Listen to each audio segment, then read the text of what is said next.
नमस्कार दोस्तों, स्वागत है आप सभी का आपकी अपनी क्लासेस राहुल सर क्लासेस में। मैं आशा करता हूँ आप बहुत अच्छे होंगे, आपकी पढ़ाई बहुत अच्छे से चल भी रही होगी। आपके द्वारा दिए गए प्यार के लिए बहुत बहुत धन्यवाद आप सभी को। मैं आपका हार्दिक अभिनंदन करता हूँ और लगातार ऐसे ही आप अपना प्रयास करते रहिए। जितनी जल्दी हो सके उतना अपना सिलेक्शन निश्चित करके अपने गंतव्य की तरफ बढ़ जाइए। तो जैसे कि लगातार आपको क्लासेस दी जा रही हैं, लेकिन आज की जो क्लास है वो थोड़ी सी स्पेशल क्लास है आपके लिए, और ख़ास करके उनके लिए जिनको मैं टेक्नोलॉजी पढ़ा रहा हूँ। उसमें से एक पार्ट आपका जो छूटा हुआ है वो आज हम लोग कवर करने जा रहे हैं। हमने अब तक की जो कहानी आपसे बात की है वो हमने कुछ इस प्रकार से बात की है कि हमने स्पेस टेक्नोलॉजी को पढ़ रहे थे, और इस स्पेस टेक्नोलॉजी में हमने जो आपका हिस्टोरिकल जो बैकग्राउंड है उसके बारे में हमने समझा, और उसके बाद हमने कुछ जो संस्थाएं थीं इसरो के साथ साथ उन सारी संस्थाओं के बारे में हमने चर्चा की है। बाकी आज का जो टॉपिक है आपका वो स्पेशली जो होने वाला है वो आपके लॉन्चिंग व्हीकल आपके लगभग कवर करा दिए गए हैं, लेकिन फिर भी मैं एक मोटा मोटा रिवीजन आपको यहाँ पे कराते हुए चलूँगा, और उसके बाद अगले अपने टॉपिक पे हम लोग आएंगे और जिसका नाम होगा भारत के अंतरिक्ष जो मिशन है यानी स्पेस साइंस जो मिशन है इंडिया के, उसके बारे में हम बात करेंगे। उसके बाद हम नौवहन जो प्रणाली है उसके बारे में भी बात करेंगे। तो चलिए स्टार्ट करते हैं आज की अपनी क्लास। स्पेस टेक्नोलॉजी की जो क्लास है आज की आपकी, उसके बारे में हम बात करते हैं। जैसे मैं पहले भी आपको बोल चुका हूँ कि हम लगभग सारी चीज़ें यहाँ पे कवर कर चुके हैं, लेकिन फिर भी एक मोटा मोटा रिवीजन आपको देता हुआ मैं चलूँगा, जिसमें मैंने आपको अभी तक जो बताया है वो एसएलवी के बारे में बताया है, एएसएलवी के बारे में बताया है, पीएसएलवी के बारे में बताया है, ठीक है, और जीएसएलवी के बारे में थोड़ा बहुत बता चुका हूँ। लेकिन फिर भी चलिए मैं थोड़ा सा मोटा मोटा आपको रिवीजन कराते हुए चलता हूँ। तो हम लोग जो पढ़ रहे थे स्पेस टेक्नोलॉजी में, स्पेस टेक्नोलॉजी में हम लोग लॉन्चिंग व्हीकल को पढ़ रहे थे।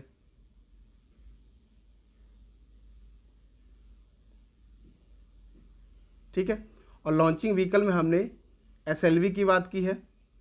एसएलवी में हमने जो आपसे बात की थी वो कुछ इस तरीके से थी कि यह भारत का पहला क्या है, प्रायोगिक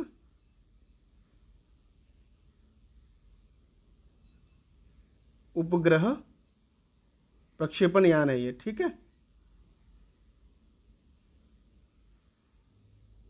उसके बाद हमने एक बात और इसमें ये की थी कि ये कितने चरणों में होगा, ये 4 चरणों में हमने बताया था आपको। ठीक है, और 4 चरणों में मैंने आपको ये भी बताया है कि ये जो चरण है ये क्या है, फ्यूल के चरण हैं, और इसमें कौन सा फ्यूल जो है यूज किया गया, तो केवल ठोस। ठीक है, केवल ठोस का इसमें प्रयोग किया गया, ठोस ईंधन का प्रयोग किया गया। एक चीज और मैंने आपको बताई थी एसएलवी में कि इसका खुद का वजन कितना है, लगभग 17 टन है। ठीक है, इसका अपने आप का जो खुद का जो सेल्फ का जो इसका जो वेट है वो 17 टन है। ठीक है, और इसकी जो कैपेसिटी है लॉन्च करने की वो 40 किलोग्राम की है। ठीक है, जो कौन सी कक्षा में प्रक्षेपण करने की हैसियत रखता है, यानी कि ये उपग्रह को कौन सी कक्षा में, लियो की कक्षा में, यानी जो निचली कक्षा है उसमें सैटेलाइट को लॉन्च करने की योग्यता रखता है। उसके बाद हमने आपसे बात की थी एएसएलवी की। ठीक है, एएसएलवी के बारे में हमने बताया कि ये कुछ नहीं, ये एडवांस व्हीकल बनाया गया है। ठीक है, advance satellite launching vehicle, advance satellite launching vehicle इसको बनाया गया है, और इसमें एक नई तकनीक का प्रयोग किया गया कि मान लीजिए अगर ये रास्ता भूल जाता है, ये लॉन्चिंग व्हीकल अगर अपना अपना रास्ता भूल जाता है तो इसको रास्ते में ही क्या कर दिया जाएगा, समाप्त कर दिया जाएगा। ठीक है, यानी इसको रास्ते में ही फिनिश खत्म कर दिया जाएगा। और इसकी जो क्षमता है पेलोड की, यानी जो जितने आपके सैटेलाइट हैं तो उसकी जो भारक क्षमता है उसको देखा जाए तो 150 केजी की हमने यहाँ पे बात आपसे की है। उपग्रह को ये प्रक्षेपित कर सकता है इतने भारी तक के। इसके बाद हमने आपसे बात की थी PSLV की। किसकी बात की है? PSLV की, ठीक है। और PSLV में मैं आपसे बात कर चुका हूँ कि ये भी 4 चरणों में लॉन्चिंग व्हीकल बनाया गया है, जिसमें मैंने आपको चारों चरण यहाँ पे दिखाए हैं कि PSLV है और ये आपका क्या है, ये सैटेलाइट है, ठीक है। और उसके बाद हमने यहाँ पे आपसे ये भी बताया था कि इसमें जो पहला और तीसरा चरण है, तीसरा और ये पहला जो चरण है, इसमें कौन सा ईंधन यूज हो रहा है? ठोस ईंधन का प्रयोग इसमें हो रहा है। कौन सा? HTPB, ठीक है, HTPB।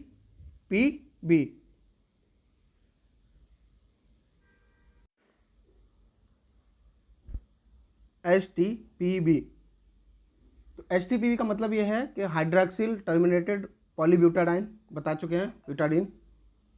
ये कुछ नहीं, ये क्या है? फ्यूल है ये, ठीक है। यानी कि जो पहला चरण है और जो तीसरा चरण है उसमें ठोस ईंधन का प्रयोग होगा, और वो ठोस ईंधन कौन सा है आपका? हाइड्रॉक्सिल टर्मिनेटेड पॉलीब्यूटाडीन, ठीक है। उसके बाद जो सेकंड चरण है इसका फ्यूल का, वो द्रव ईंधन के रूप में प्रयोग होगा। तो सेकंड वाला और फोर्थ वाला, इसमें कौन सा ईंधन प्रयोग होगा? द्रव ईंधन का प्रयोग होगा। लेकिन कभी कभी जो चौथा चरण है उसमें MMH और जो नाइट्रोजन ऑक्साइड होता है उसका प्रयोग किया जाता है। MMH का मतलब कुछ नहीं है, मोनोमिथाइल हाइड्रोजन होता है। जैसे जो सेकंड वाला स्टेज है ये भी आपका द्रव ईंधन है, और द्रव ईंधन के रूप में UDMH का प्रयोग किया जाता है। UDMH का मतलब होता है अनसिमेट्रिकल डाइमिथाइल हाइड्रोजन, ठीक है। और उसके साथ साथ N2O4 का मतलब ये है कि ये नाइट्रोजन टेट्राऑक्साइड का प्रयोग मिला करके किया जाएगा, ठीक है। तो ये आपका PSLV था, और इसके बारे में बात कर भी चुके हैं आपसे, ठीक। ये 4 चरणों में है, ठीक है, और इसके ईंधन के आधार पर इसको हमने आपको बता दिया है, ठीक है। इसके बाद हमने आपसे बात की है GSLV की, और GSLV में हम थोड़ा बहुत बात कर ही चुके हैं आपसे। तो मैंने आपको बताया है कि GSLV कितने चरणों में है। तो GSLV को 3 चरणों में देखा जाता है। यहाँ आपको दिख रहा होगा 1, 2 और 3। और ये भी क्या है, जो पहला आपका चरण है इसमें ठोस ईंधन का प्रयोग हो रहा है, ठीक है, यानी HTPB ईंधन का प्रयोग हो रहा है, सॉरी, यानी हाइड्रॉक्सिल टर्मिनेटेड पॉलीब्यूटाडीन का यहाँ पे प्रयोग होगा। और दूसरा जो चरण है आपका उसमें द्रव ईंधन का प्रयोग हो रहा है। द्रव ईंधन यानी कि UDMH का प्रयोग हो रहा है। तो UDMH का मतलब हम आपको बता चुके हैं, अनसिमेट्रिकल डाइमिथाइल हाइड्रोजन। उसके साथ साथ N2O4 का प्रयोग किया जाता है, यानी नाइट्रोजन ऑक्साइड का प्रयोग, उसका नाइट्रोजन टेट्राऑक्साइड का प्रयोग किया जाता है, ठीक है। उसके बाद एक और इसमें स्टेज है, जो तीसरा स्टेज है वो है आपका क्रायोजेनिक इंजन का, यानी क्रायोजेनिक तकनीक का इसमें प्रयोग देखने को मिलता है। GSLV की हमने आपसे बात की थी कि GSLV को जो संस्करण है वो 3 संस्करण इसके तैयार किए गए हैं, GSLV Mark 1, Mark 2 और Mark 3, ठीक है। जो आपका Mark 1 है इसमें जो क्रायोजेनिक इंजन का प्रयोग किया गया है वो रूस के द्वारा लिया गया था। लेकिन जो दूसरा आपका Mark 2 है इसमें हमने क्या किया कि पहला भारतीय, ठीक है, भारतीय जो क्रायोजेनिक इंजन का प्रयोग होगा, यहाँ पे क्रायोजेनिक इंजन का प्रयोग यहाँ पे होगा। और जो थर्ड वाला है ये सबसे शक्तिशाली इसको हमने बनाया है, ठीक है, यानी सबसे ज़्यादा पावरफुल हमारा थर्ड वाला ही है जो प्रक्षेपण यान है, GSLV Mark 3। इसके चरणों की बात की जाए तो ये 3 चरणों में है, ठीक है। और पहले में जो ठोस ईंधन का प्रयोग होता है वो है आपका HTPB, दूसरे में UDMH और आपका नाइट्रोजन टेट्राऑक्साइड का प्रयोग होता है। उसके साथ साथ जो तीसरा तकनीक है वो क्रायोजेनिक इंजन का तकनीक इसमें यूज किया जाता है, जिसमें हाइड्रोजन और हाइड्रोजन और ऑक्सीजन का जो द्रव ईंधन के रूप में प्रयोग किया जाता है। लेकिन ये इतने ज़्यादा कम टेम्परेचर, देखिए क्रायोजेनिक का मतलब ही है, क्रायोजेनिक जो तकनीक है आपकी, उसका मतलब ही ये है कि ये बहुत कम तापमान पे एक ऐसी तकनीक बनाना कि इन फ्यूल को बर्न करना यानी जलाना आसान नहीं होता। तो उसके लिए एक तकनीक चाहिए, उस तकनीक को क्या कहा जाता है? क्रायोजेनिक तकनीक कहा जाता है।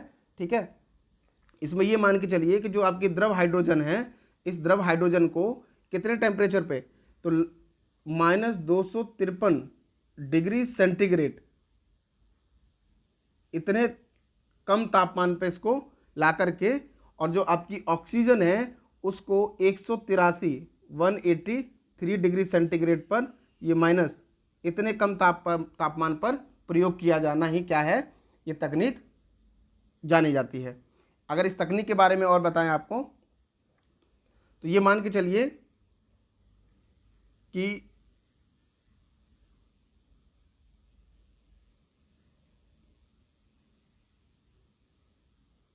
मैं आपको डायग्राम बना के यहाँ पे दिखा दे रहा हूँ। ठीक है,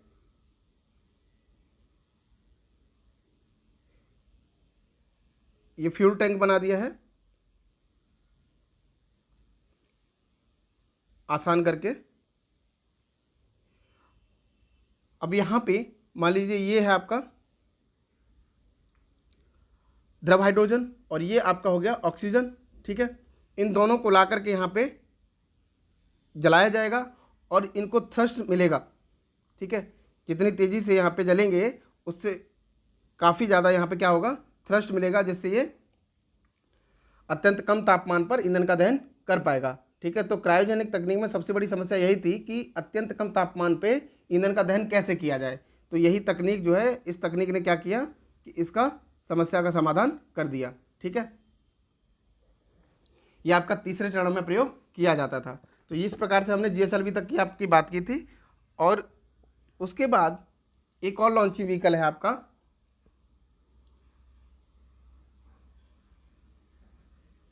वो है RSLV। ठीक है, तो RSLV को समझने से पहले हम दो चीज़ों में थोड़ा सा देख लेते हैं कि जो PSLV है उसके एप्लीकेशंस देख लेते हैं और GSLV के भी एप्लीकेशंस यानी अनुप्रयोग देख लेते हैं। तो हेडिंग बना लीजिएगा आप लोग, PSLV के अनुप्रयोग। ठीक है, नोट्स बनाते चलिएगा, लिखते चलिएगा, मैं भी आपके साथ साथ लिखते चलता हूँ। तो जो PSLV है वो पूर्ण तरीके से क्या है, स्वदेशी तकनीक है। ये पूरी तरीके से क्या है, स्वदेशी तकनीक है ये। ठीक है, अब तक इसकी जो उड़ान हो चुकी हैं वो लगभग 56 उड़ानें हो चुकी हैं। कितनी हो चुकी हैं? 56 उड़ानें हो चुकी हैं, जिसमें से मात्र 2 ही उड़ान क्या हुई हैं, विफल रही हैं। इतना ये सक्सेसफुल रहा है। ठीक है, अमेरिका यानी नासा जैसे संस्थान भी जो है इस पर काफ़ी भरोसा करते हैं। ठीक है, तो ये भारत का बहुत भरोसेमंद लॉन्चिंग व्हीकल भी माना जाता है। ये अत्यधिक लिख लीजिएगा, भरोसेमंद प्रक्षेपणयान लॉन्चिंग व्हीकल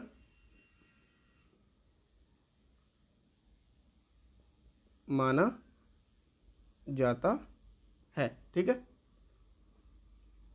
अगर इसकी बात करें तो PSLV की मदद से हमने किस किस को भेजा है, तो चंद्रयान जो आपके चर्चा में रहे हैं, चंद्रयान 1 को हमने भेजा, मंगलयान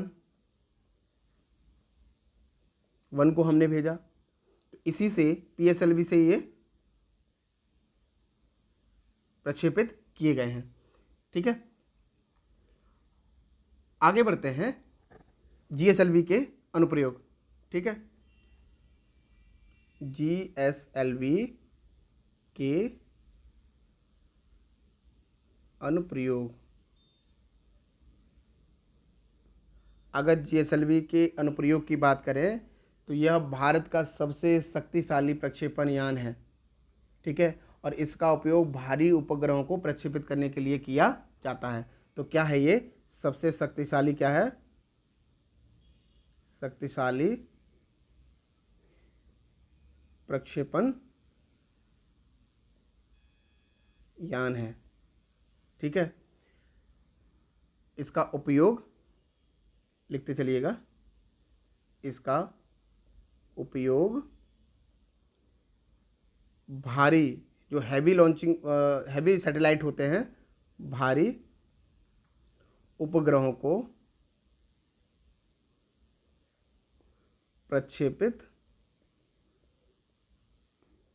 करने के लिए किया जाता है, करने के लिए,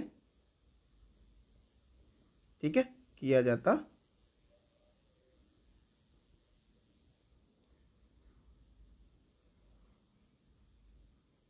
जाता है। अब इसके होने से हुआ ये कि जब भी हमको हैवी जो सैटेलाइट भेजने होते थे तो हमको नासा और यूरोपियन जो एजेंसी हैं या रूस की जो एजेंसी है उस पर हमको निर्भर होना पड़ता था। यानी नासा की बात करें, यूरोपीय एजेंसी की बात करें या फिर रूस की एजेंसी की बात करें, तो इन पे हमको जो निर्भर रहना पड़ता था, यानी जो निर्भरता थी हमारी, वो क्या हो गई, खत्म हो गई इस लॉन्चिंग व्हीकल की होने की वजह से। अब चूंकि इसमें क्या है, क्रायोजेनिक इंजन का प्रयोग किया गया है जो भारत की मिसाइल तकनीक को उन्नत करने में बहुत ज़रूरी था, तो इसमें हमने क्या किया है कि क्रायोजेनिक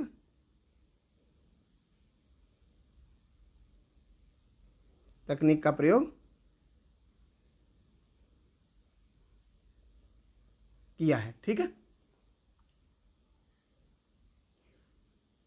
अब चूंकि जब हम हैवी सैटेलाइट को भेजने के लिए सक्षम हो गए तो अब हम इससे अगला कदम जो सोचेंगे तो अंतरिक्ष में जो मानवयुक्त अभियान है उसको प्रारंभ करने के लिए हमको एक बल मिलेगा यहाँ से, क्योंकि हमें जो दूर की कक्षा में या दूर तक ले जाने में जो हैवी सैटेलाइट होते थे उनके लिए समस्याएं सामने जो खड़ी थी, वो कहीं ना कहीं इसने वो समस्या को दूर कर दिया था।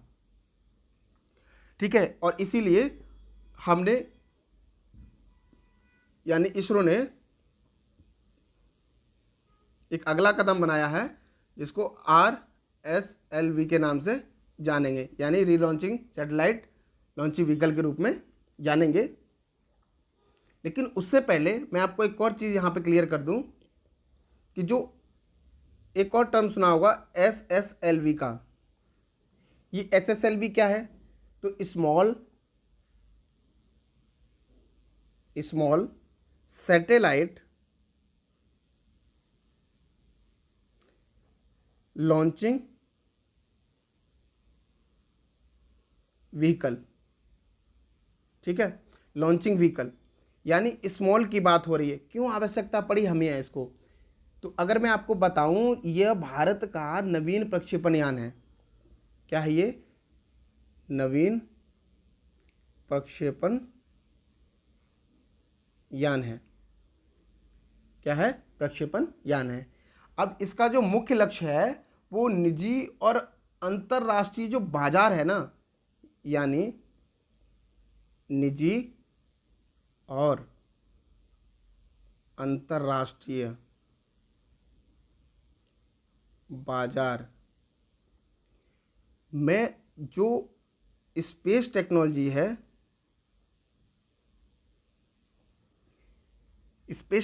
है, उसमें भारत की हिस्सेदारी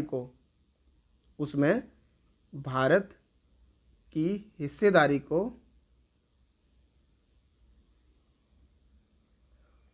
बढ़ाना ही इसका लक्ष्य है। देखिए, हम हैवी सैटेलाइट लॉन्चिंग की बात कर रहे हैं, लेकिन एक तरफ हमने जो स्मॉल हैं उनके लिए बात की है। तो इसको ऐसे समझिए कि जो देश अभी लगातार प्रयास कर रहे हैं स्पेस में जाने के लिए, तो उनके पास अभी हैवी लॉन्चिंग व्हीकल है नहीं, लॉन्चिंग व्हीकल ही नहीं है। तो उनके लिए एक हम सस्ता और एक अच्छा रास्ता उपलब्ध करा दें, यानी हम इसका एक बाजार यानी मार्केट तैयार कर दें।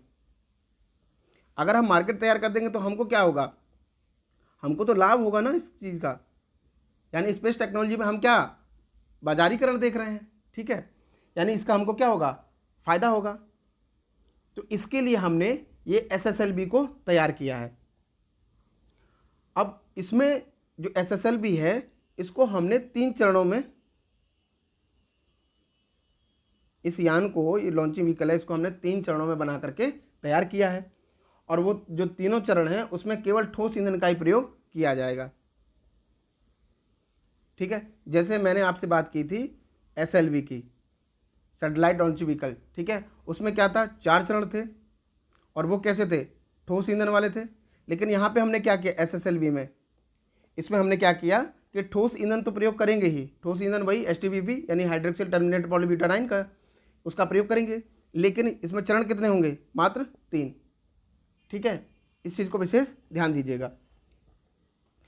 इसकी जो क्षमता होगी SSLV की वो कुछ ऐसे होगी कि ये 500 kg तक के जो सैटेलाइट होंगे उनको 500 किलोमीटर, पूछ लेता है कभी कभी, 500 किलोमीटर तक की ऊंचाई पर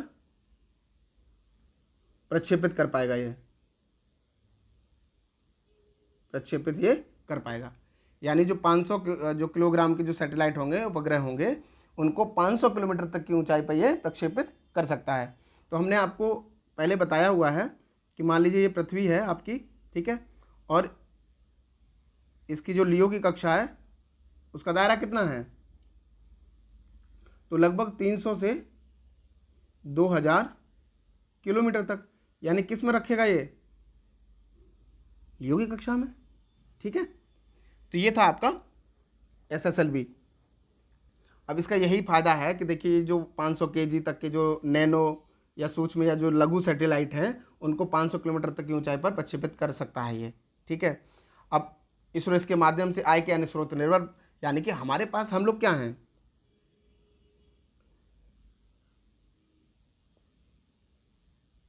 हम लोग क्या हैं, गरीब हैं भाई, ठीक है।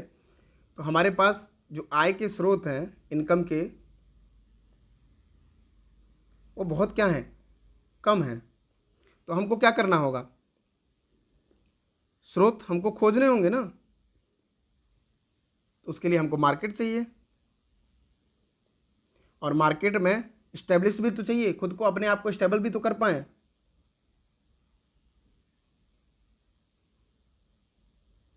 अगर स्टेबल नहीं कर पाएंगे तो कैसे बाजारीकरण में अपना फायदा उठाएंगे, ठीक है। तो इसके लिए हमने एक नया व्हीकल बनाया है SSLV, ठीक है। ये उन लोगों के लिए ज़्यादा उपयोगी होगा जिनके जो नैनो सूक्ष्म या फिर लघु टाइप के जो सैटेलाइट होंगे उनके लिए ये काफ़ी लाभकारी होगा, सस्ता भी रहेगा, ठीक है। तो ये हमारा स्मॉल सैटेलाइट लॉन्चिंग व्हीकल था। अब इसके बाद हम आके आते हैं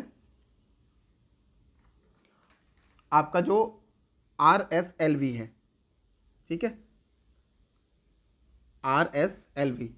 देखिए जो RSLV है इसका मतलब है रीयूजेबल सैटेलाइट लॉन्चिंग व्हीकल, यानी पुनः उपयोगी प्रक्षेपण यान। कुछ नहीं, मान के चलिए, आप ऐसे सोचिएगा कि हमको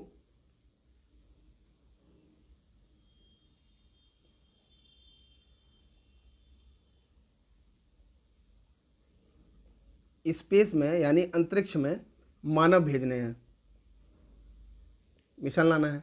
अब मानव भेजने के लिए ऐसा तो होगा नहीं कि हमने मानव को सिर्फ अंतरिक्ष में यानी स्पेस में पहुंचाया और छोड़ करके हम खुश हो गए, लेकिन उस मानव को हमको वापस भी तो लाना होगा पृथ्वी पर। तो हमको एक ऐसा व्हीकल चाहिए जो जाए और जा कर के वापस भी आए, यानी इनको लेकर के भी आए। तो उसके लिए हमें क्या करना होगा, एक नई तकनीक का विकास करना होगा। उसी तकनीक को हम RSLV के रूप में देख रहे हैं, यानी रीयूजेबल, दोबारा प्रयोग।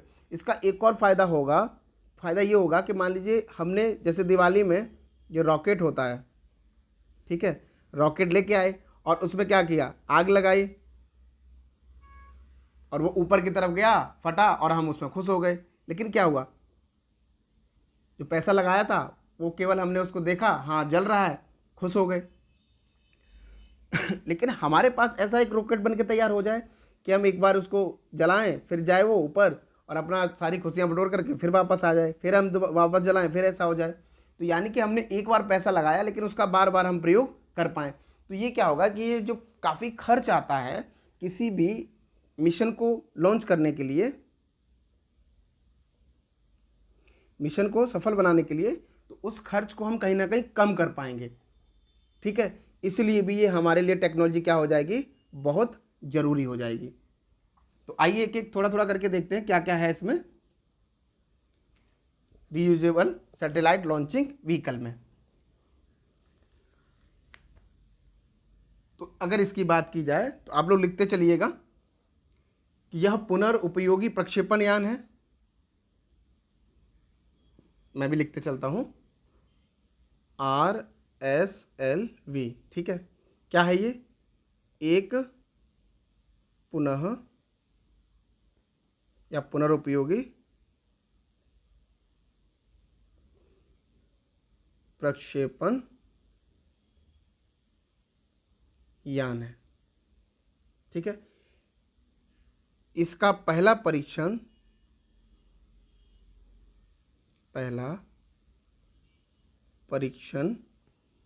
कब किया गया, तो 2016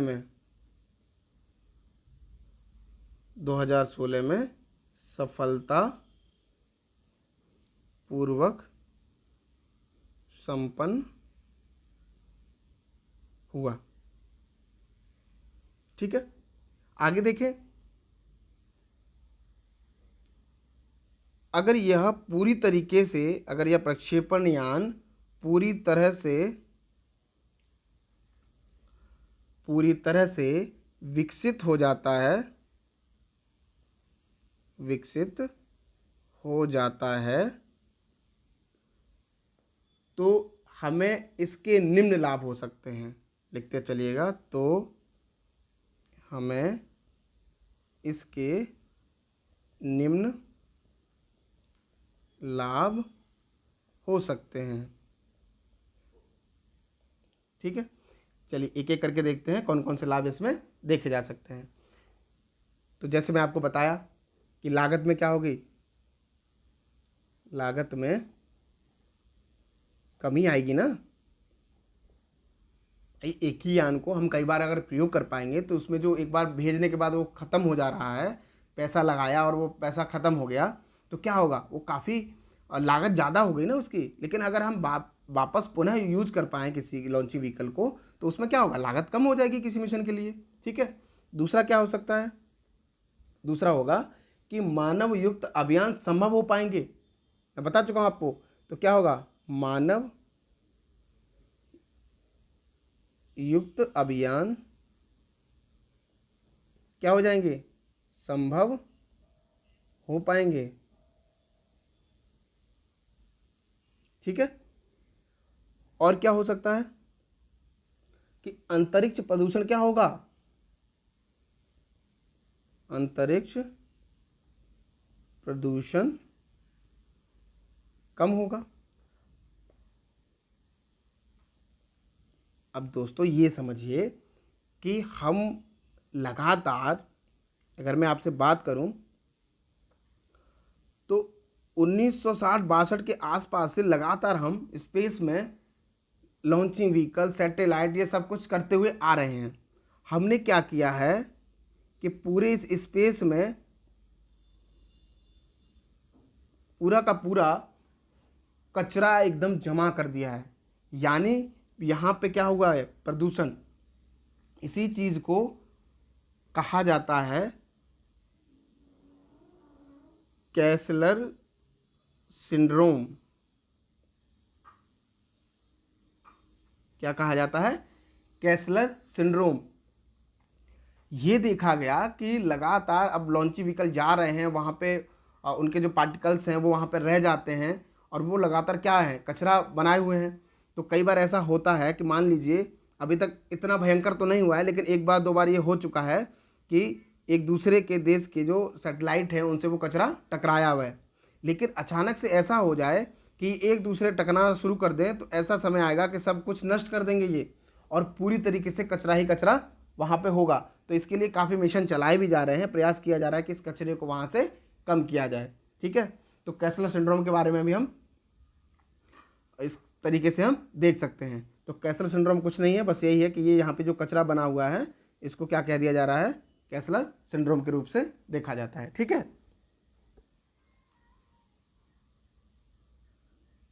अगर RSLV की और बात करें तो इसके निर्माण में किसका प्रयोग हो रहा है, रेमजेट इंजन का प्रयोग होता है। जो RLV है आपका, रिलॉन्चिंग व्हीकल है जो, उसमें रेमजेट इंजन का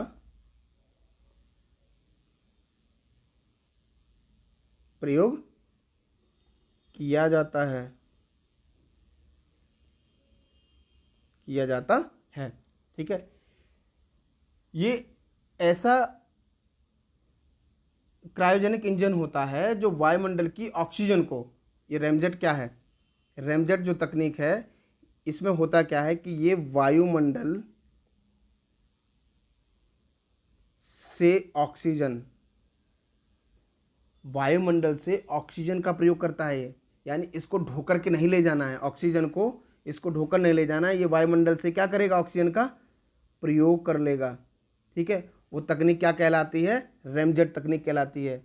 इसी में जो क्रायोजेनिक इंजन है वो क्या करेगा, वायुमंडल की ऑक्सीजन को उपयोग करेगा। ठीक है, अगर उपयोग करेगा और उस ऑक्सीजन का प्रयोग करेगा तो इसका मतलब हमको यहाँ से ढोकर के वो नहीं ले जाना पड़ेगा। ठीक है, अगर मैं इसकी जो रेमजेट है उसकी अगर इतर बात करूं, आपने सुना होगा कि रेमजेट और एक नाम सुना होगा स्क्रैमजेट।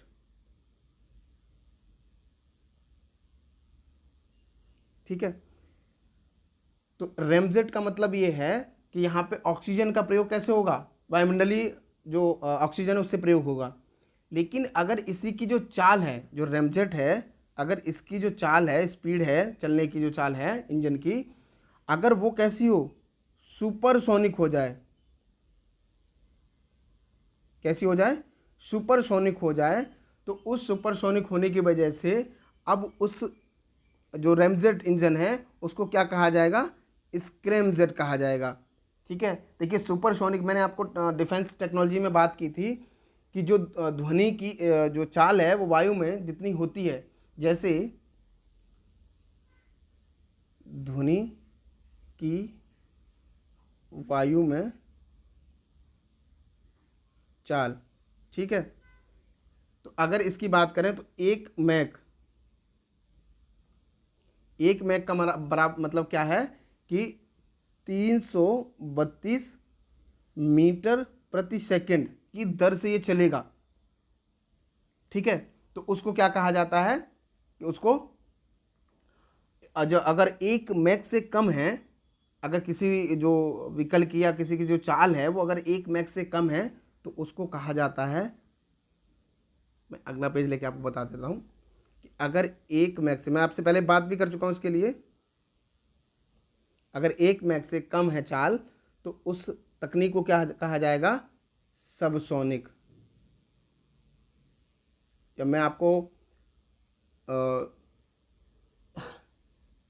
रॉकेट पढ़ा रहा था तब मैंने आपको ये सब बताया था, मैंने आपको उसमें पाथ बताए थे, जैसे क्रूज मिसाइल। ठीक है, और क्रूज मिसाइल में मैंने आपको बताया था 3 टाइप की स्टेज बताई थी, तो वो जाकर के आप उसको रिवीजन कर लीजिएगा।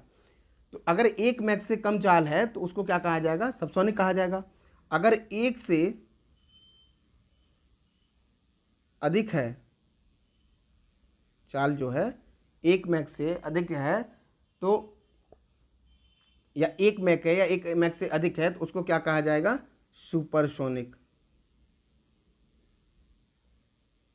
सुपरसोनिक।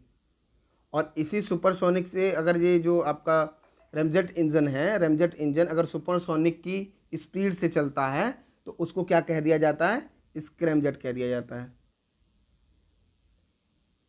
ठीक है, अगर मान लीजिए कि 5 मैक से अधिक हो जाए तब उसको क्या कहा जाएगा? हाइपरसोनिक। आपने ये सब नाम सुने होंगे, तो उसको क्या कहा जाएगा? हाइपरसोनिक कहा जाएगा। ठीक है, तो यहाँ पे बेसिकली बात ये थी कि जो RSLV है उसके निर्माण में किसका प्रयोग हो रहा है? तो रैमजेट इंजन का उपयोग किया जाता है। और ये जो रैमजेट इंजन है यह ऐसा क्रायोजेनिक इंजन है जो वायुमंडल की ऑक्सीजन का उपयोग कर सकता है। ठीक है, और जो वायुमंडल के ऑक्सीजन का उपयोग करेगा, और यदि यही रैमजेट इंजन की चाल अगर सुपरसोनिक हो, कैसी हो? सुपरसोनिक, 1 मैक या 1 मैक से अधिक हो, तो उसको क्या कहा जाएगा? स्क्रैमजेट इंजन कहा जाएगा। ठीक है, तो यहाँ तक कि आपकी लॉन्चिंग व्हीकल तक की बात थी। अब इसके बाद जो आपकी बात होने वाली है वो है भारत के अंतरिक्ष विज्ञान के मिशन, यानी space science mission of India.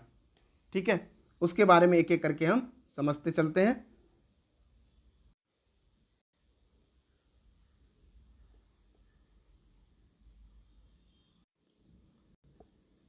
तो भारत के अंतरिक्ष विज्ञान के जो मिशन है उससे पहले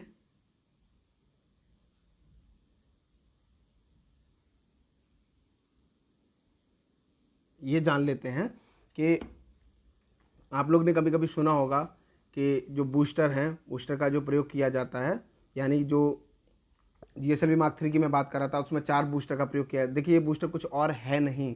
ठीक है, इसका मतलब ये है कि ये बूस्टिंग के लिए, देखिए पृथ्वी को छोड़ने के लिए सबको दुख लगता है। ठीक है, चाहे वो मनुष्य ही क्यों ना हो। ठीक, तो उसके लिए हमको क्या करना होता है कि यहाँ से थ्रस्ट देने के लिए बूस्टिंग का प्रयोग करना पड़ता है, यानी बूस्टरों का प्रयोग करना पड़ेगा। और जो आपका GSLV मार्क 3 है उसमें 4 बूस्टरों का भी प्रयोग किया जाता है। ठीक है, और ये जो बूस्टर होते हैं इसमें द्रव ईंधन का प्रयोग किया जाता है। ठीक है, तो मैं ये सारी चीज़ें लगभग पहले बता भी चुका हूँ, ऐसा नहीं है। ठीक है, तो ये जो आपकी क्लास है, आज की क्लास वो जो मैं ऑफलाइन जहाँ पढ़ा रहा हूँ तो उसमें मैंने ये सारी चीज़ें लगभग कंप्लीट कराई हैं। उसके आगे का ये क्लास मैं यहाँ पे बनाने जा रहा हूँ। तो उसके लिए आप लोग नहीं घबराइएगा, जो नए लोग हैं उनको ये बिल्कुल नहीं लगना चाहिए कि किस तरीके से चीज़ें हो रही हैं। ठीक है, जो नए लोग हैं उनके लिए मैं सिरे से दोबारा इस वीडियो को बना करके डाल दूंगा, ऐसा नहीं है। लेकिन अभी फ़िलहाल उन लोगों के लिए स्पेशली मैं बना दे रहा हूँ जिनके लिए ये टॉपिक छूट गया है। ठीक है,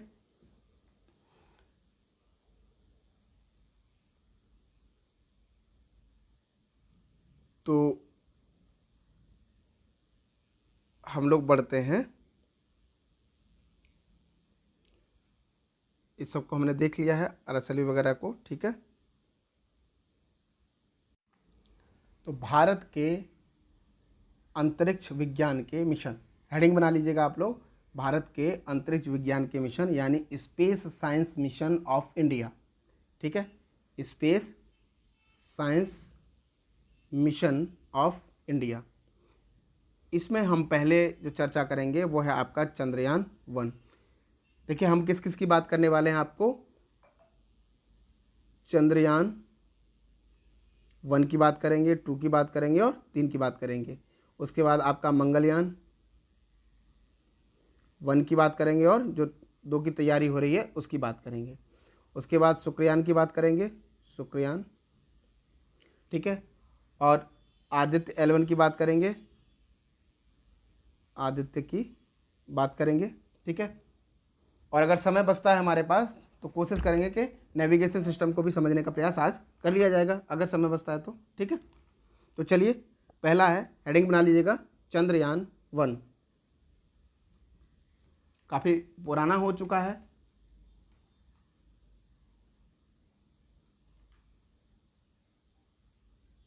तो बहुत ज़्यादा पूछे जाने की संभावना तो कम है यहाँ से, लेकिन फिर भी थोड़ा बहुत हम इसके बारे में जान लेते हैं। तो जो चंद्रयान है, चंद्रयान 1 है, इसको लिखते चलिएगा आप लोग। अक्टूबर 2008 में 8 को, अक्टूबर 2008 को PSLV C11 की सहायता से प्रक्षेपण या PSLV C11 प्रक्षेपण यान की सहायता से या मदद से प्रक्षेपित किया गया। क्या किया गया? प्रक्षेपित किया गया। ठीक है, आगे लिखिएगा, यह एक प्रकार का क्या है? दूर संवेदी उपग्रह है, यानी रिमोट सेंसिंग सैटेलाइट है ये। ठीक है, रिमोट सेंसिंग सैटेलाइट है। ये भेजा किस लिए गया था? इसका पर्पस क्या था भेजने का? तो ये चंद्रमा के जो दक्षिणी ध्रुव है ना, उस पर इसने निगरानी करके और ये पता लगाया कि वहाँ पानी क्या है? उपस्थित है, यानी मौजूद है। बहुत बड़ा अचीवमेंट था ये। ठीक है, देखिए नासा वासा सब वहाँ पहले जा चुके हैं, लेकिन उन्होंने ये चीज़ नहीं खोज पाई थी, जो कि भारत ने इस उपलब्धि को प्राप्त किया है और बताया है कि पानी उपस्थित है किस अवस्था में? ठोस अवस्था में। तो लिखिएगा, यह एक प्रकार का दूर संवेदी उपग्रह था जिसने चंद्रमा के दक्षिणी ध्रुव पर, यह एक प्रकार का दूर संवेदी उपग्रह था जिसने चंद्रमा के दक्षिणी ध्रुव पर पानी के ठोस अवस्था में उपस्थित होने के क्या दिए हैं? साक्ष्य दिए हैं। तो उपस्थित होने के साक्ष्य दिए हैं। ठीक है, हमारा चंद्रयान 1 का जो मिशन था वो सफल रहा और हमने ये उपलब्धि उससे हासिल की है। कब भेजा गया था? अक्टूबर 2008 को ये PSLV C11 जो प्रक्षेपण यान है उसकी मदद से भेजा था। कैसा था ये? तो ये एक रिमोट सेंसिंग सैटेलाइट था। ठीक है, अगला हेडिंग बनाइएगा, चंद्रयान 2।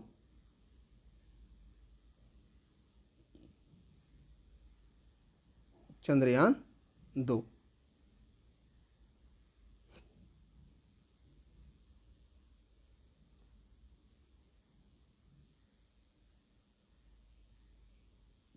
चलिए लिखते चलिएगा, चंद्रयान 2।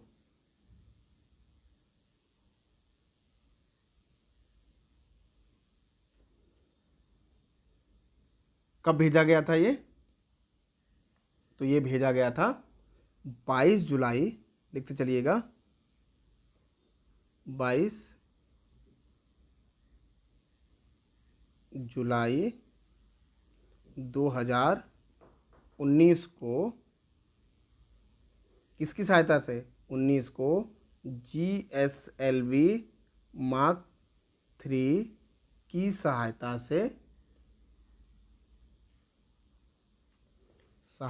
से प्रक्षेपित किया गया।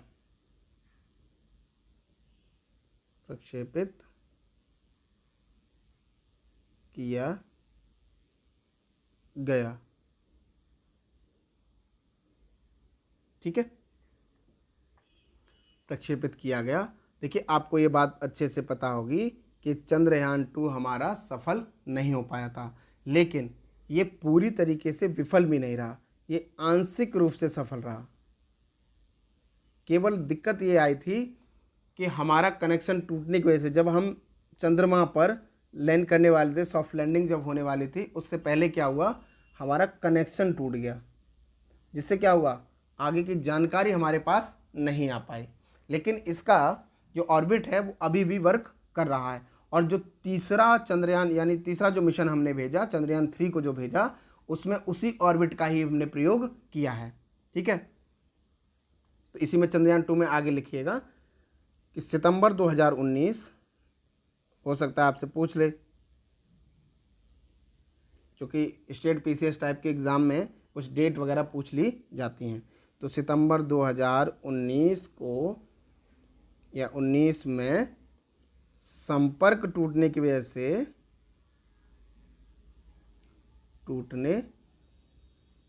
की वजह से क्या हुआ, मिशन असफल हो गया, असफल हो गया। ठीक है, आगे पॉइंट लिखिएगा, इस मिशन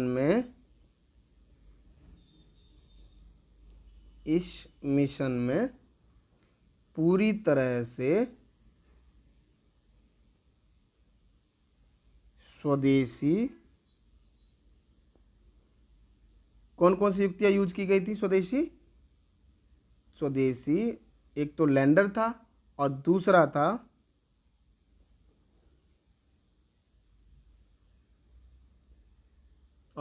था रोवर। ठीक है, तो जो लैंडर था उसका नाम क्या रखा गया था? उसका नाम रखा गया था विक्रम, और जो रोवर था उसका नाम क्या रखा गया था? प्रज्ञान। देखिए, विक्रम, जो लैंडर का नाम रखा गया था विक्रम साराभाई को उस पर रखा गया था। ठीक है, अच्छा, जो रोवर है इसका नाम क्या रखा गया था? प्रज्ञान। तो लिखिएगा, स्वदेशी, लैंडर और रोवर का प्रयोग किया गया था।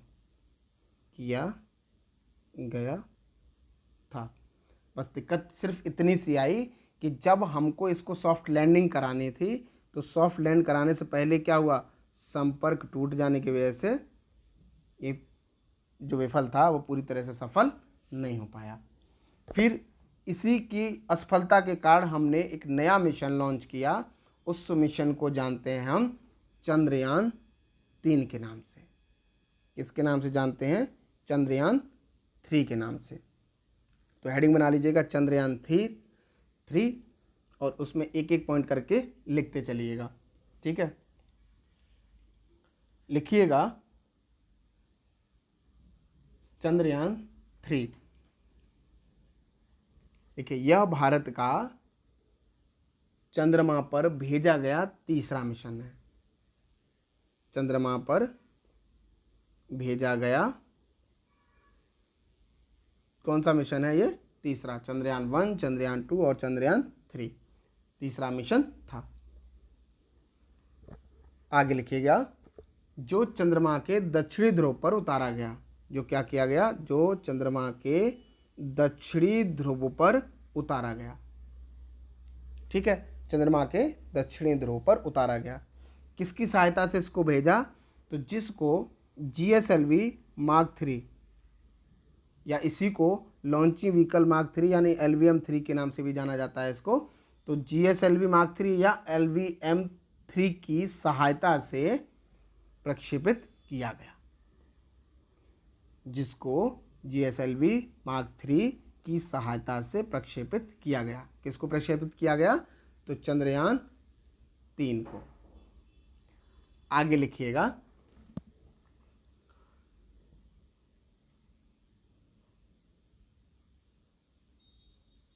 चंद्रयान 2 की आंशिक सफलता, लिखिएगा, चंद्रयान 2 की आंशिक सफलता को पूर्ण करने के लिए, सफलता को पूरा करने के लिए या पूर्ण करने के लिए चंद्रयान 3 को निर्मित किया गया। यानी उसी सफलता को प्राप्त करने के लिए हमने एक अगला मिशन भेजा, चंद्रयान 3।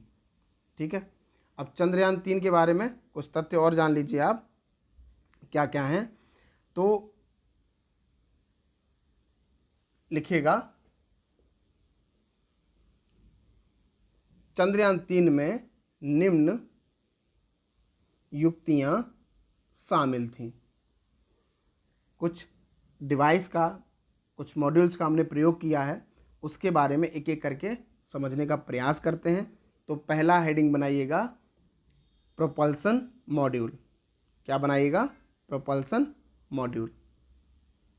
ठीक है, और प्रोपल्सन मॉड्यूल में लिखिएगा, यह युक्ति लैंडर और रोवर को चंद्रमा की कक्षा तक ले गया। यानी एक तरह से मान लीजिए हमने क्या किया कि एक लॉन्चिंग व्हीकल जो GSLV Mark 3 था उसको बनाकर उसमें हमने यहाँ पे उपग्रह को रखा और उसको लॉन्च किया, ठीक है। और लॉन्च करने के बाद वो जो सैटेलाइट था वो प्रोपल्सन मॉड्यूल के रूप में किसको लेकर के गया, तो वो लेकर के गया आपको लैंडर को और रोवर को लेकर के गया, जिसने चंद्रमा की कक्षा में इसे ले गया। अब चूँकि लैंडर है तो मैं आपको यहाँ पे दिखा देता हूँ, एक बार लैंडर की तरफ आप देख लीजिएगा।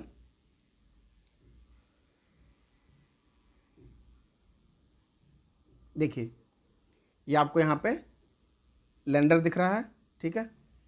ये सॉफ्ट लैंडिंग की गई इसी के द्वारा, ये यहाँ पे उतारा गया, दक्षिणी ध्रुव पर उतारा गया चंद्रमा आकर, और फिर इससे निकल करके ये आपको बाहर दिखेगा, कौन आ रहा है, रोबोट निकल के, जो रोवर है आपका वो निकल के बाहर आ रहा है।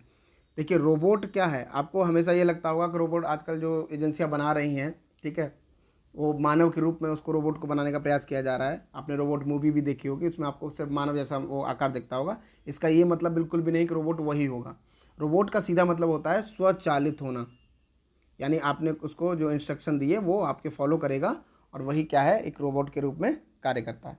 तो हमने यहाँ पे बेसिकली एक रोबोट भेजा है जो क्या करेगा, वहाँ की मिट्टी उठाएगा, उसका जो है उसके बारे में रिसर्च करेगा, जानेगा, और उसके जो निरीक्षण करने के बाद जो भी संकेत होंगे वो देगा किसको, वो जो हमारे पास जो सेकंड में जो चंद्रयान सेकंड था आपका, जो चंद्रयान सेकंड था उसमें हमने किसको भेजा था, क्योंकि वो पूरी तरह से सफल नहीं हुआ था। मैंने आपको बताया कि वहाँ पे सॉफ्ट लैंडिंग हो नहीं पाई थी, तो सॉफ्ट लैंडिंग नहीं होगी इसका मतलब ये नहीं कि हमारा वो पूरा मिशन फेल हो गया था। उसमें जो ऑर्बिट का हमने प्रयोग किया था वो अभी भी प्रॉपर वर्क कर रहा है, तो उसी का हमने प्रयोग भी चंद्रयान 3 में कर लिया है। जो चंद्रमा की तीसरी लैंडिंग हुई हमने उसमें इसका प्रयोग कर लिया है।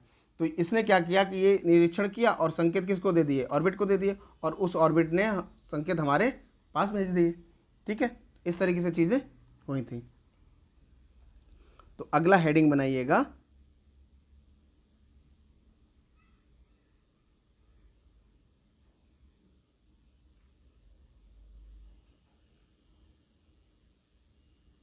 हाँ अगला हेडिंग बनाइएगा लैंडर मॉड्यूल, ठीक है।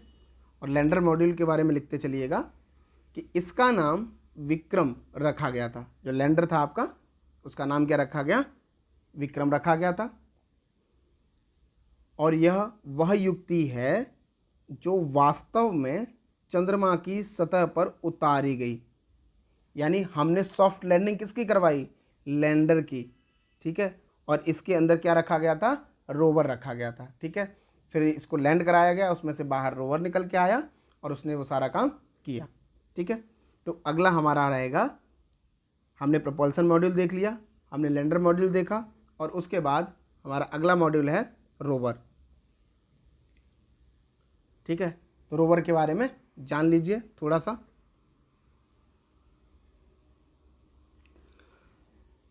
लिखते चलिएगा, हेडिंग बना लीजिएगा रोवर, और रोवर के बारे में लिखिएगा यह एक क्या है, रोबोट है जिसका नाम क्या रखा गया था, प्रज्ञान रखा गया था। तो लिखिए यह एक रोबोट है जिसका नाम प्रज्ञान रखा गया था।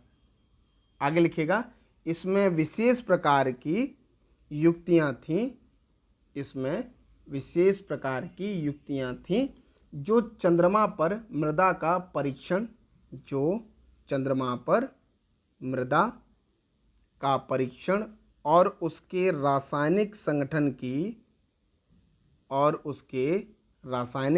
की जांच कर सके, ठीक है। यानी ऐसे समझिए कि ये हमारा क्या है, ये हमारा लैंडर है, ठीक है। और इसी में हमने क्या रख के भेजा है, रोवर को। अब ये रोवर क्या करेगा कि ये बाहर निकलेगा और यहाँ की जो धरती है, जो सरफेस है, उसकी मिट्टी को उठाएगा, और मिट्टी उठाने के बाद क्या करेगा, उसका परीक्षण करेगा, ठीक है। उसके रासायनिक जो संगठन है उसके बारे में जानकारी लेगा कि इसमें क्या क्या है, उसकी जांच करेगा, क्या करेगा,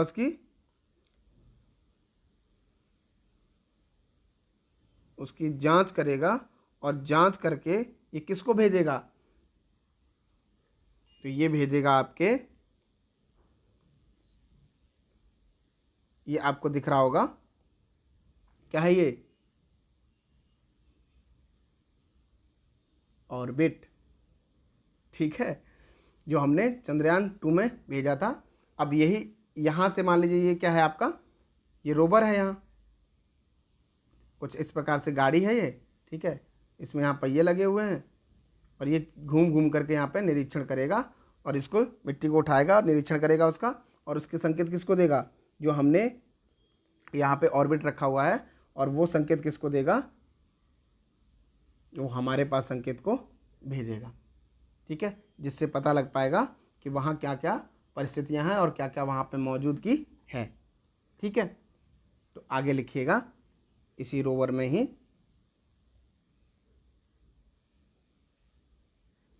लिखिएगा चंद्रयान 3 के संकेत को भेजने, लिखिएगा चंद्रयान 3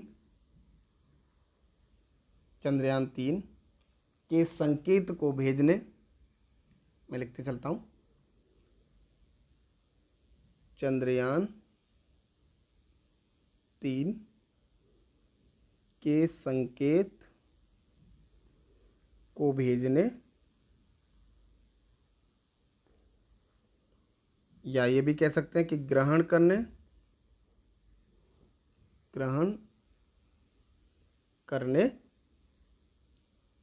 के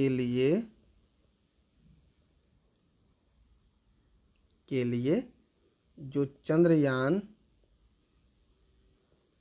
सेकंड है, द्वितीय के ऑर्बिट, अभी बात कर चुके हैं ना आपसे, ऑर्बिट का प्रयोग या उपयोग किया गया।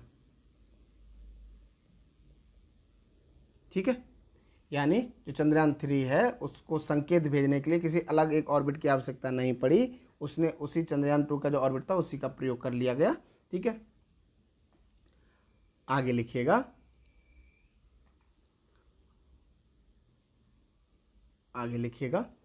चंद्रयान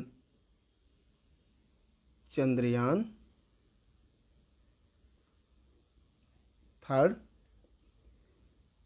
कब भेजा गया, इसको कब लॉन्च किया गया, तो इसको जो लॉन्च किया गया, जो प्रक्षेपित किया गया था, वो 14 जुलाई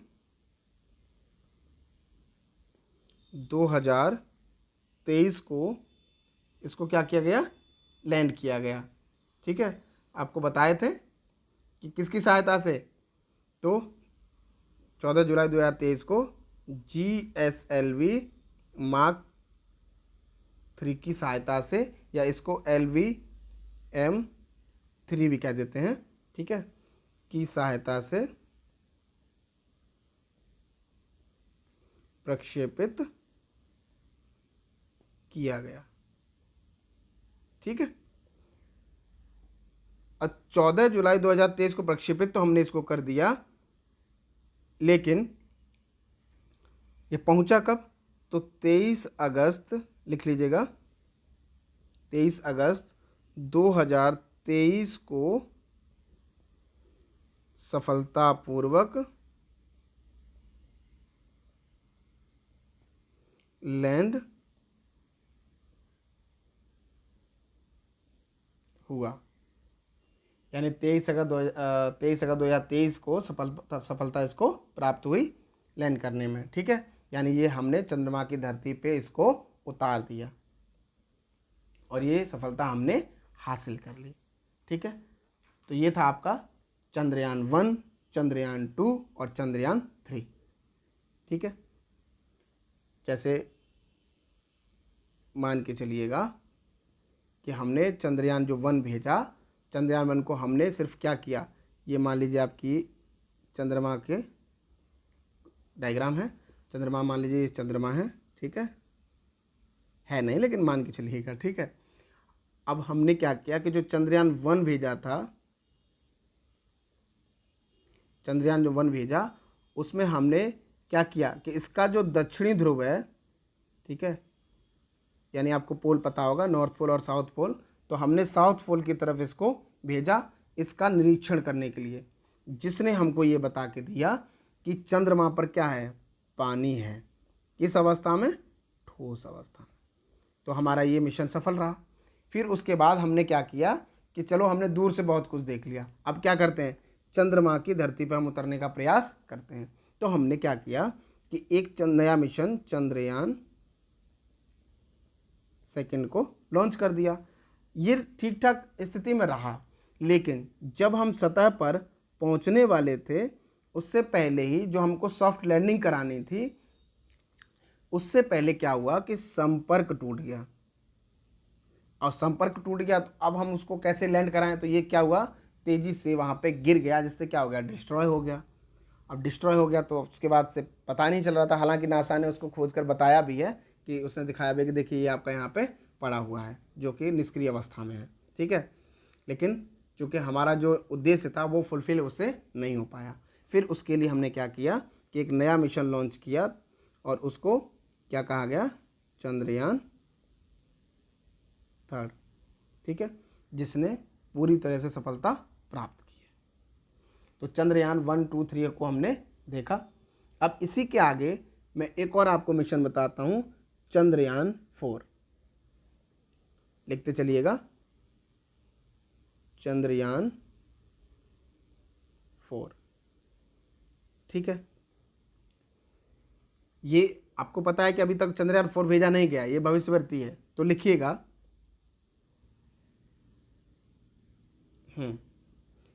भारत भविष्य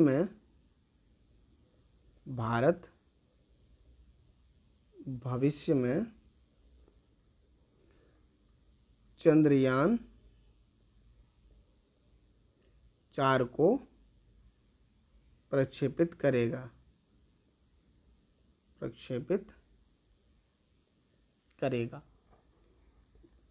अभी तक कोई डेट वेट नहीं है, ठीक है, परेशान होने की जरूरत नहीं है, अभी तक कोई खास डेट इसके लिए रखा नहीं गया है, बस इतना लिखिएगा कि ये भविष्यवर्ती मिशन है, ठीक है। तो प्रक्षेपित करेगा, जिसका उद्देश्य क्या होगा, जिसका मुख्य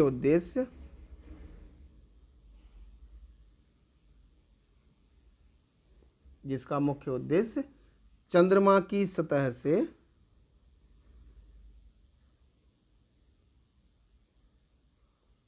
से मिट्टी को लाना है, मिट्टी को, या ऐसे करिएगा, पृथ्वी पर लाना है।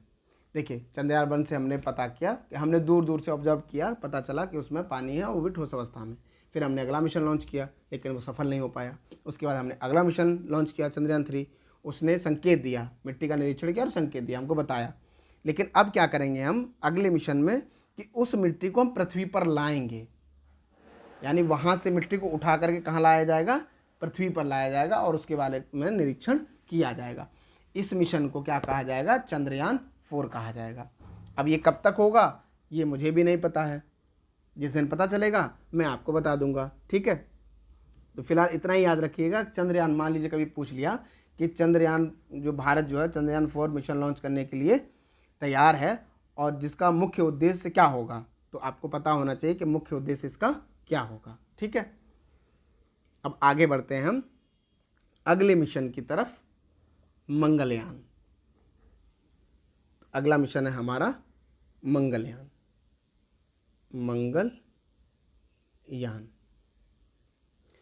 और मंगलयान में हेडिंग बनाइएगा मंगलयान 1, ठीक है। इसी को अगर आप जानते होंगे, इसको किस नाम से और देखते हैं, मॉम के नाम से देखते हैं। इसका मतलब है मार्स ऑर्बिटल मिशन,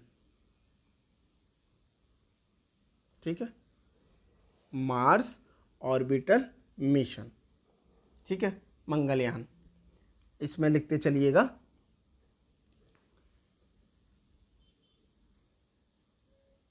इसके बारे में एक मूवी बनी थी, शायद आप लोगों ने देखी होगी, ठीक है। उसमें दिखाया गया कि किस तरीके से हमने मंगलयान 1 को भेजा है, ठीक। तो चलिए पहला पॉइंट लिखिएगा, यह भारत का पहला, यह भारत का पहला अन्य ग्रही मिशन है, अन्य ग्रहीय मिशन है। इससे पहले किसी अन्य ग्रह पे हमने किसी भी उसको जो है मिशन को लॉन्च नहीं किया है, ठीक है। यानी हम चंद्रमा तक गए जरूर हैं, लेकिन वो हमारे पृथ्वी का क्या है, उपग्रह है, ठीक है। यानी किसी ग्रह की बात नहीं हो रही है। अब ग्रह पे हमने पहली बार किसी ग्रह पे अगर किसी मिशन को लॉन्च किया है तो वो मंगलयान 1, यानी मंगल के लिए हमने पहला मिशन लॉन्च किया, ठीक है। तो यह भारत का पहला अन्य ग्रही मिशन है, जिसे मिशन था, जिसे कब भेजा गया, तो डेट लिख लीजिएगा, 5 नवंबर 2013 को। किसकी सहायता से, याद रखिए PSLV, ठीक है, PSLV C-25 की सहायता से प्रक्षेपित किया गया, ठीक है। जिसने सोचिए कितने दिनों में यात्रा पूरी की। हम करते क्या थे कि मान लीजिए हमने, ये हमारी पृथ्वी है और हमने मंगलयान मिशन को लॉन्च किया, तो हमने यहाँ से सैटेलाइट को लॉन्च किया, तो ये कुछ इस प्रकार से चलता था, ठीक है। यानी जैसे यहाँ आया, अब मान लीजिए यहाँ पे क्या है, ये मंगल है, ठीक है। इसकी कक्षा में पहुँचाने के लिए हमने किस टेक्निक को अपनाया, किस ऑर्बिट को अपनाया होगा, तो मैंने आपको बताया था कि जो ट्रांसमिशन वाला है, यानी कि जो चेंज करने वाला है, उसके बारे में यहाँ पे बात की थी हमने आपसे पहले, ठीक है। तो ये कुछ ऐसे समझिएगा कि ये जान लीजिए, ये आपका मिशन जैसे यहाँ आया तो हमने क्या किया, इसको जो इंजन है उसको स्टार्ट किया और इसको थ्रस्ट करा दिया, यानी बढ़ा दिया आगे, तो कुछ ऐसे बढ़ेगा और उसके बाद फिर ये घूमेगा, फिर यहाँ आया हमने बढ़ा दिया, फिर इसके बाद ऐसे घूमेगा, फिर इस तरीके से इसकी कक्षा में इसको लगा दिया गया। तो ये सब पूरा करने के लिए इसको कितना समय लग गया था, इसको जो समय लगा था वो 300 दिनों का इसको समय लगा था, ठीक है। तो लिख लीजिएगा, लिखिए, सहायता से किया गया था, जो 300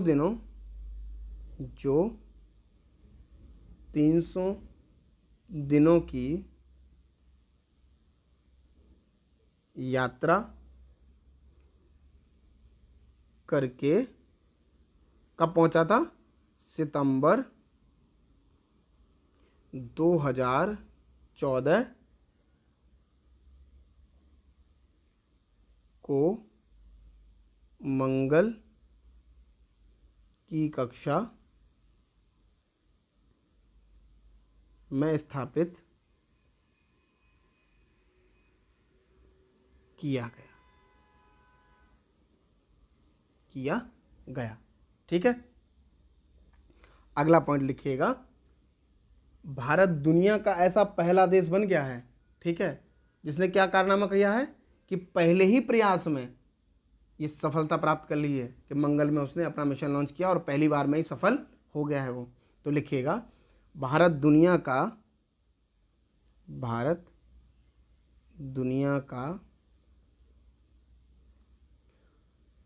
पहला देश बना है। इसका ये मतलब बिल्कुल भी नहीं है कि किसी और देशों ने मिशन लॉन्च नहीं किया या वहाँ मंगल पर नहीं पहुँचे हैं, लेकिन पहली बार में सफलता किसी देश ने पाई है तो वो भारत ने पाई है, ठीक है। तो भारत दुनिया का पहला देश बना है जिसने अपने पहले प्रयास में, अपने पहले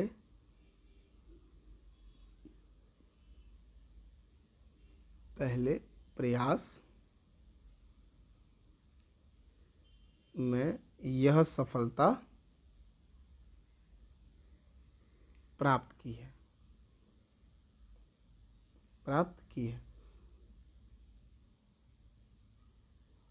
और ऐसा दूसरा देश कौन सा बन गया है, तो लिखना चाहे तो लिख लीजिएगा। दूसरा देश कौन सा बन गया है? दूसरा देश जिसने पहली बार में सफलता हासिल की है, तो दूसरा देश बन गया है कतर। ठीक है, उसने भी ये सफलता प्राप्त कर ली है, दूसरा देश वो बन गया है। ठीक है, आगे लिखिएगा इसी में, भारत, रूस, नासा और यूरोपियन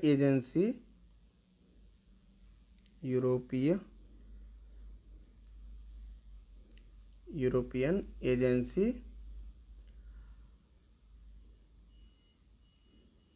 लिखते चलिएगा, एजेंसी के बाद ऐसा करने वाला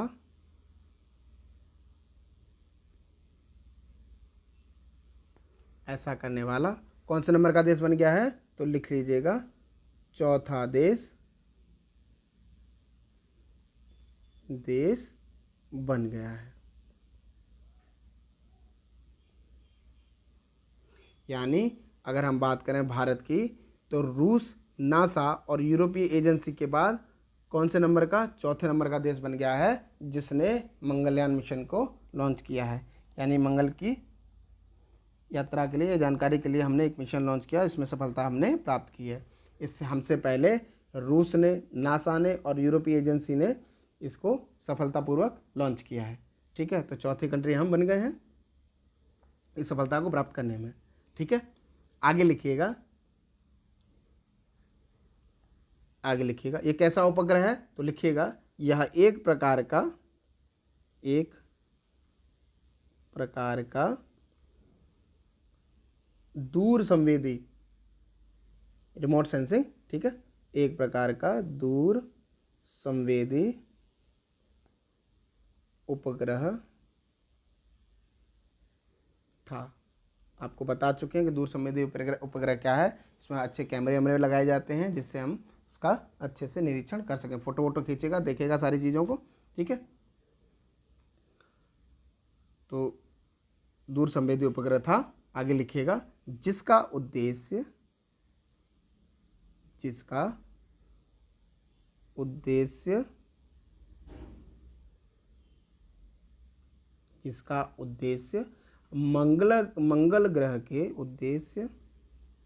मंगल ग्रह के वातावरण का अध्ययन करना है।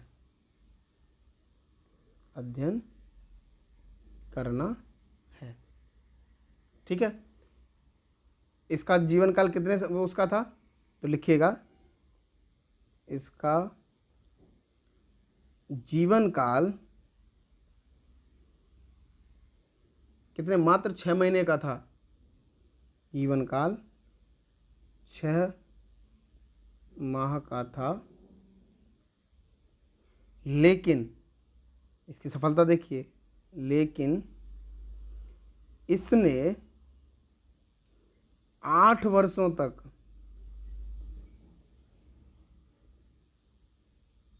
सेवाएं दी हैं। यानी हमने सिर्फ 6 महीने के लिए इस मिशन को लॉन्च किया था, लेकिन 8 वर्षों तक ये जिंदा रहा और इसने सेवाएं दी। ठीक है, तो ये था आपका मंगलयान 1।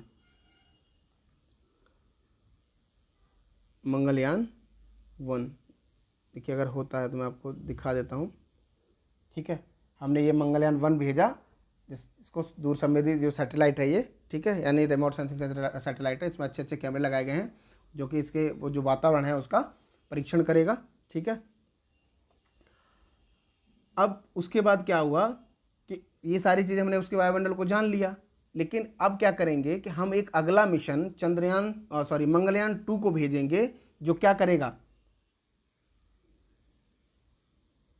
जो जिस प्रकार से हमने चंद्रमा पर जो मिशन लॉन्च किया, यानी पहले हमने चंद्रमा का परीक्षण किया, मतलब उसको देखा, उसमें जानने का प्रयास किया, उसके वायुमंडल को जानने का प्रयास किया। ठीक है, यानी देखिए, कभी भी किसी ग्रह पर कोई मिशन भेजा जाए तो पहले उसके वातावरण को, उसके वहाँ के जो सर्कल है उसको जानने का प्रयास किया जाता है, तभी तो आप अगला मिशन लॉन्च कर पाएंगे ना। आप उसकी स्थिति को, परिस्थिति को नहीं समझेंगे, अगर आपने मिशन लॉन्च कर दिया तो वो उसकी सफलता होने के बहुत कम चांस होते हैं। ठीक है, तो इसीलिए हमने पहले मंगलयान 1 को भेजा। ठीक है, और मंगलयान 1 को भेजा तो उससे हमने क्या किया, उसके वातावरण को जानने का प्रयास किया। वो सारी जानकारी हमको जब मिल गई तो अब हम अगला मिशन भेजेंगे, और वो मिशन होगा आपका मंगलयान 2। ठीक है, मंगलयान लिखते चलिएगा, मंगलयान 2। ठीक है, और इसमें क्या करेंगे हम, जैसे हमने चंद्रमा पर लैंडर रोवर भेजा है वैसे ही अब हम क्या करेंगे कि मंगलयान पे जो है लैंडर और रोवर भेजेंगे। लेकिन अभी तक क्या हुआ है ना कि अभी इसकी कोई संभावित तिथि नहीं है, केवल हमने कहा है कि हाँ मंगलयान 2 को भेजेंगे।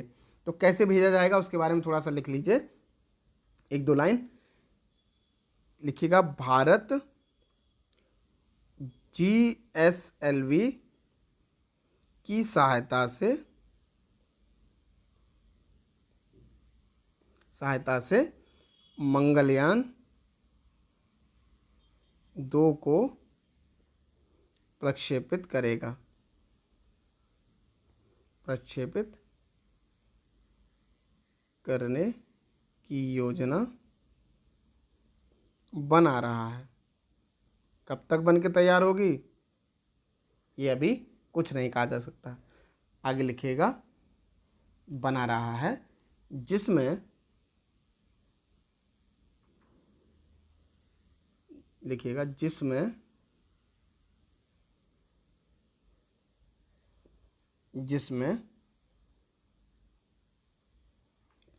मंगल की सतह पर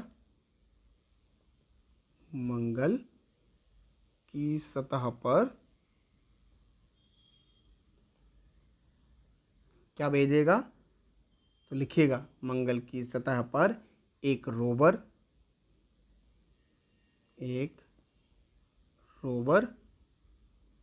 को उतारेगा। ठीक है, रोवर को उतारेगा। अब रोवर क्यों उतारा जाएगा, आपको पता है कि वहाँ के मिट्टी का जो निरीक्षण करने का प्रयास किया जाएगा, वो सारी चीज़ें जानने का प्रयास किया जाएगा। लेकिन आगे लिखिएगा, उतारेगा, लेकिन अभी इसकी कोई संभावित तिथि नहीं दी गई है। उतारेगा लेकिन अभी इसकी कोई संभावित तिथि नहीं दी गई है। बस कहा गया कि हम मिशन लॉन्च करेंगे, कब करेंगे अभी तक कुछ भी पता नहीं है। ठीक है, तो ये था आपका मंगलयान 1 और मंगलयान 2। आगे बढ़ते हैं आदित्य L1 की तरफ। ठीक है, आपको स्क्रीन पे दिख रहा होगा आदित्य L1 मिशन। ठीक है, हम आपसे बता चुके हैं कि आदित्य L1 मतलब L1 क्या है इसमें, तो ये लॉन्ग रेंज जो है, लैग्रेंज वो है पॉइंट्स हैं ये, यानी कि ऐसे समझिएगा इसको, ये आपका क्या है, सूर्य है, और ये आपकी क्या है, पृथ्वी है। हमने कुछ पॉइंट पता किए हैं जहाँ पे क्या होता है कि जैसे जो सूर्य है और जो चंद्रमा है, सॉरी जो पृथ्वी है, ये दोनों पे क्या लगता है, ग्रेविटेशनल फोर्स लगता है, गुरुत्वाकर्षण बल लगता है, जिससे चीज़ें अपनी ओर आकर्षित करती हैं। लेकिन एक पॉइंट ऐसा होता है जहाँ पे ये दोनों ही क्या होते हैं, एक दूसरे के समान हो जाते हैं, यानी कि ऐसा भी कह सकते हैं कि लगभग वो दोनों निष्क्रिय हो जाएंगी चीज़ें। तो वो चीज़ें कहाँ, वहाँ पे हमेशा के लिए स्थिर हो जाएंगी। ठीक है, अब स्थिर हो जाएंगी तो उसके लिए हमने कुछ पॉइंट देखे हैं। तो जैसे पॉइंट मान के चलिएगा कि एक पॉइंट आपका ये हो गया, इस पॉइंट को क्या कहा गया है, इस पॉइंट को कहा गया है लैग्रेंज 1, यानी कि L1 पॉइंट कहा गया है इसको।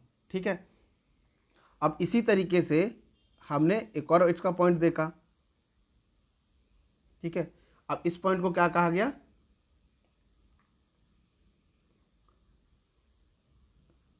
मैं आपके पॉइंट लगभग बना दे रहा हूँ पहले, ठीक है। वैसे मैं बता चुका हूँ आप लोग को।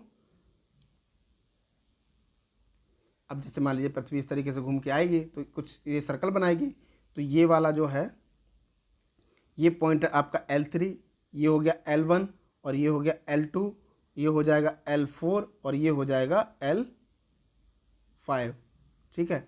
यानी कि कुल कितने पॉइंट देखे गए?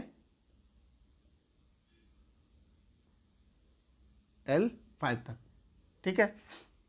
ये वो पॉइंट हैं जहाँ पे अगर हम अगर अपना कोई सैटेलाइट भेजते हैं तो वो जाकर के यहाँ पे स्थिर हो जाएगा और वो किसकी निरीक्षण करेगा? सूर्य का। तो हमने जो आदित्य L1 भेजा है, आदित्य L1 को मतलब L1 की जो L1 पॉइंट पर इसको भेजा है आदित्य को। अब L1 पॉइंट पे इसलिए भी थोड़ा सा सही रहेगा, मान के चलिएगा कि कभी यहाँ पे चंद्र ग्रहण नहीं, जो है आपका सूर्य ग्रहण नहीं होगा। यानी कि सूर्य ग्रहण के समय में जो आपकी छाया पड़ती है वो यहाँ पे नहीं दिखेगी। ये इस तरीके से ये अच्छे से इसका ऑब्जर्वेशन कर पाएगा ये, ठीक है, परिस्थिति को अच्छे से समझ पाएगा। इसलिए भी हमने इस पॉइंट को चुना है। तो इसको लिखते चलिएगा।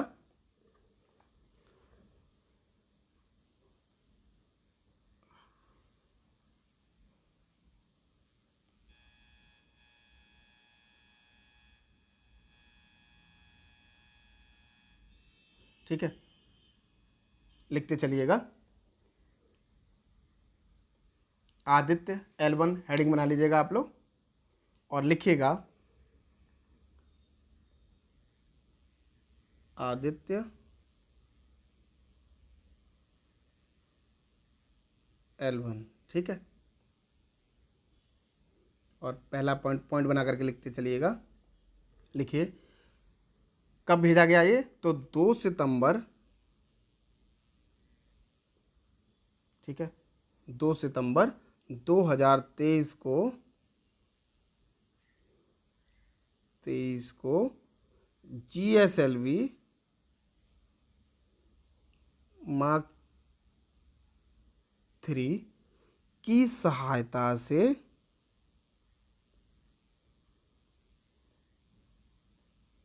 ठीक है, की सहायता से इसे प्रक्षेपित किया गया। इसे प्रक्षेपित किया गया, ठीक है। आगे लिखिएगा यह भारत का सूर्य के अध्ययन के लिए, यह भारत का सूर्य के अध्ययन के लिए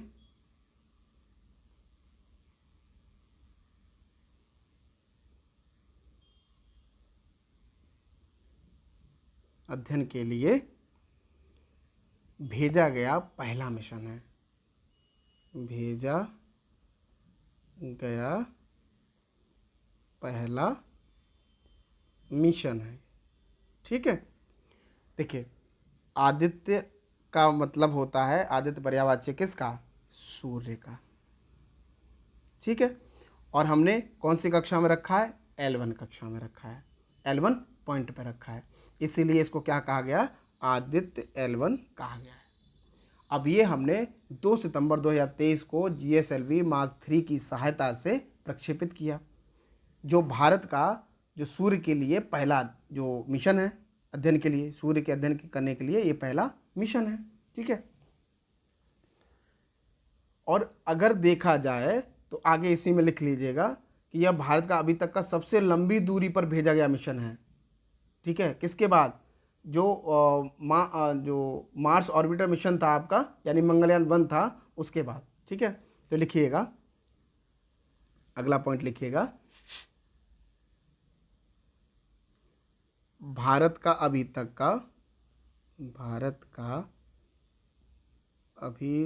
का सबसे लंबी दूरी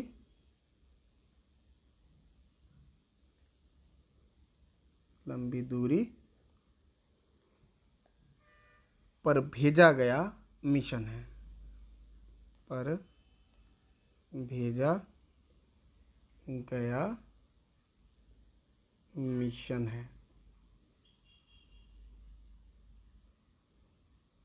ठीक है। भेजा गया क्या है? ये मिशन है। किसके बाद? तो ये मोम के बाद। ठीक है, चलिए आगे बढ़ते हैं।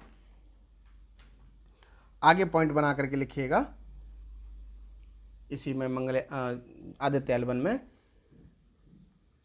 तो ये कब पहुंच गया था, तो लिखिए यह 6 जनवरी, यह 6 जनवरी 2024 को कौन से पॉइंट पर, तो L1 बिंदु पर स्थापित हो गया, स्थापित हो गया। ठीक है, आगे पॉइंट बना करके लिखते रहिएगा। ये जो मिशन था आपका आदित्य एल1, इसका मुख्य उद्देश्य क्या था, तो लिखिएगा इस मिशन का मुख्य उद्देश्य मेन पर्पस सूर्य की बाहरी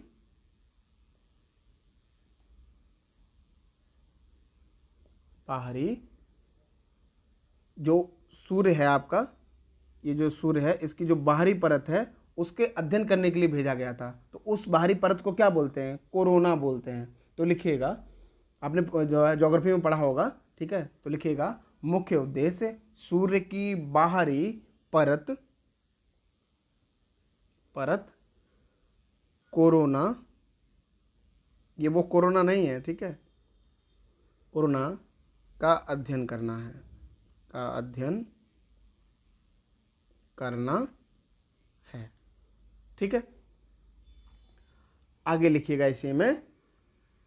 अब चूंकि अध्ययन करने के साथ साथ ये जानना था, देखिए सूर्य के अध्ययन के लिए क्या जरूरी है, क्यों करना है हमें इसका अध्ययन।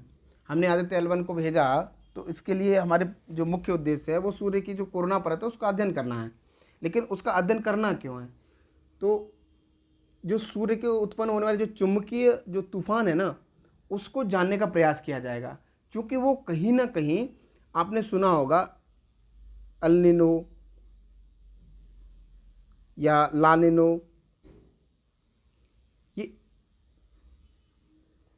इसको उत्पन्न करने यानी इसको प्रभावित करने के लिए ये सबसे बड़ा जिम्मेदार माना जाता है। तो अगर हम इसका जो निरीक्षण कर लेंगे या इसके बारे में जानकारी हमको मिल जाएगी, तो क्या हम जो है इसके लिए बेहतर उपाय कर सकते हैं।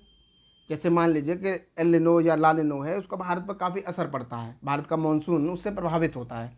तो अगर हमें पहले से चीज़ें पता होंगी तो हम बहुत अच्छे से इसकी जानकारी कर पाएंगे। उसके साथ साथ जो तापमान में परिवर्तन हो रहा है, उस तापमान में परिवर्तन जो ग्लोबल वार्मिंग हो रही है या सारी चीज़ें हो रही हैं, तो उसके बारे में भी तो हम अध्ययन कर सकते हैं, उसके बारे में भी तो हम अच्छे से जान सकते हैं। तो इसीलिए हमने आदित्य एल1 को भेजा है, जिसका मुख्य उद्देश्य क्या है कि जो सूर्य की बाहरी परत है जो कोरोना कहा जाता है इसको, उसका अध्ययन करना है। तो आगे लिखिएगा, साथ ही इसी में लिखिएगा आगे, ठीक है, लिखिएगा साथ ही सूर्य में उत्पन्न होने वाले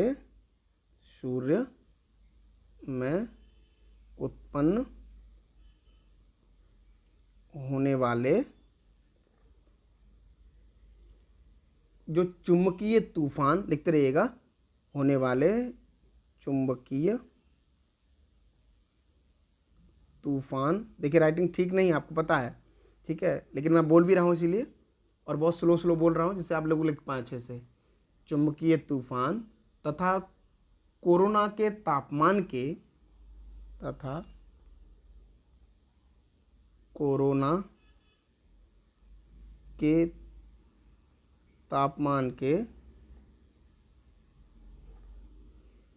परिवर्तन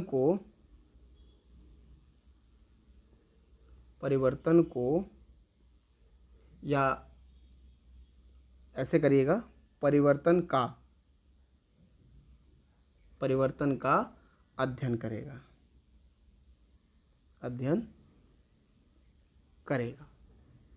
ठीक है, अगला पॉइंट, एक लास्ट पॉइंट इसमें लिख लीजिएगा, यह सूर्य के चुंबकीय तूफान का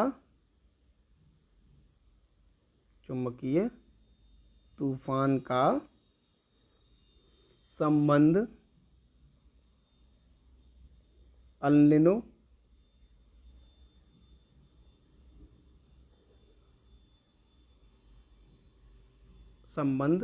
नीनो से है, जिसकी सहायता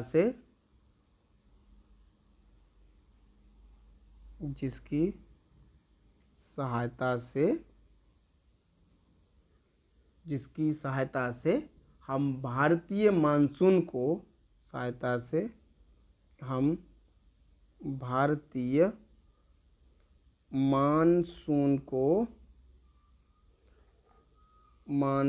को बेहतर समझ सकते हैं।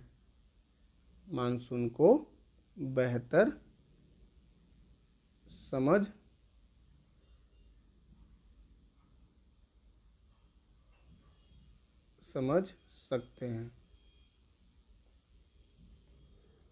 इसलिए हमने आदित्य L1 मिशन को लॉन्च किया है।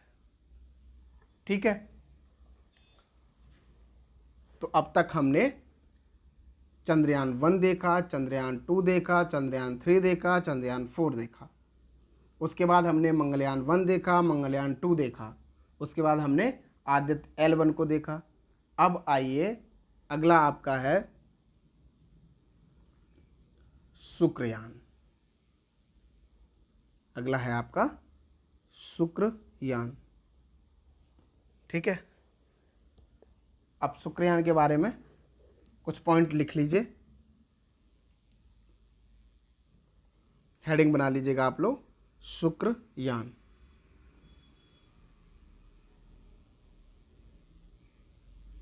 ठीक है, और लिखते चलिएगा, चूँकि वीडियो काफ़ी लंबा हुआ जा रहा है, इसलिए कोशिश करेंगे कि बस आज शुक्रयान तक ही हम कंप्लीट करेंगे, उसके बाद अगली क्लास में कंप्लीट कर देंगे। ठीक है, तो लिखिएगा शुक्रयान और तेज़ी से इसको कंप्लीट कर लेते हैं।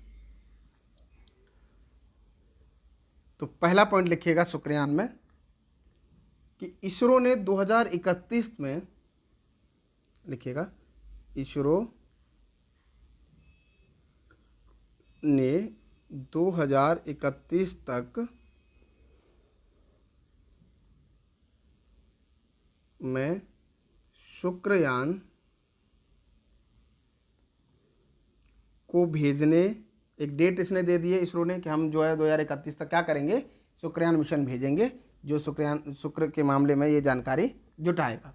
ठीक है, शुक्रयान को भेजने, लिखते चलिएगा, भेजने की योजना बनाई है, भेजने की योजना बनाई है। ठीक है, जो क्या करेगा, तो लिखिएगा दूसरा पॉइंट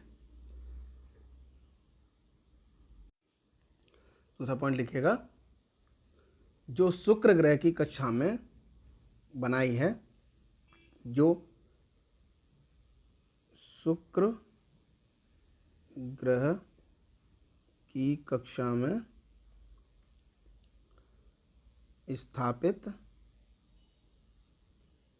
स्थापित किया जाएगा।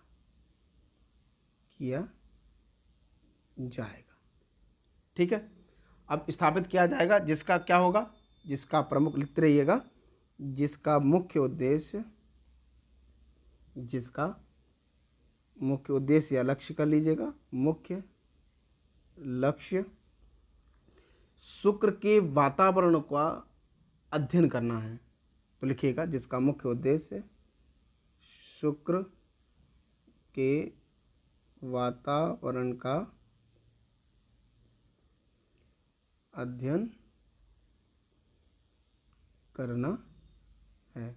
अब वहाँ के जो वातावरण एनवायरनमेंट है उसको समझ पाएंगे तभी तो सारी चीज़ें कर पाएंगे। ठीक है, क्योंकि आपको ये पता होगा कि अगर ये सूर्य है, मान लीजिए, तो अगर आपने सौर ग्रह को जानते होंगे तो आपको सबसे पहले सूर्य जो ग्रह है वो कौन सा है, बुध है। और बुध के बाद कौन सा है? शुक्र है। ऐसे ही है ना, अगर मैं गलत नहीं हूँ। उसके बाद क्या है? पृथ्वी है। तो सबसे नज़दीक में आपको पता होगा कौन सा है? बुध है, और उसके बाद शुक्र है। लेकिन सबसे ज़्यादा अगर गर्म पूछा जाए तो कौन सा ग्रह है? तो शुक्र है। यानी एक तरह से जो बुध है, जबकि इतना नज़दीक है उसके बावजूद भी ये उतना गर्म नहीं जितना शुक्र गर्म है। तो हम ये जानने का प्रयास करेंगे कि इस पे जो गर्मी है वो कारण क्या है। तो जैसे हमको ये बात पता है कि कार्बन डाइऑक्साइड होने की वजह से ये गर्म है, तो कुछ और जानकारी जुटाने के लिए हमने एक मिशन लॉन्च करने के लिए कहा है, जो इसरो ने कहा है कि 2031 तक हम शुक्र पर एक मिशन भेजेंगे। ठीक है, जिसका जो लक्ष्य होगा यानी जो प्रमुख उद्देश्य होगा वो वातावरण का अध्ययन करना होगा। किसका? शुक्र का। ठीक है, तो आगे लिखिएगा, आगे लिखते रहिएगा, वातावरण का अध्ययन करना है। अभी तक अगला पॉइंट लिखिएगा। देखिए, अभी तक केवल रूस है। ठीक है, मतलब अगर मैं आपको बताऊं तो 3 कंट्री सबसे पहले आते हैं। अगर शुक्र का अगर मैं बात करूं तो जैसे रूस हो गया। चलिए एक लिखवाई दे रहा हूं आपको, ज़्यादा लेट नहीं करना है। लिखिएगा, अभी तक केवल रूस, जापान, अमेरिका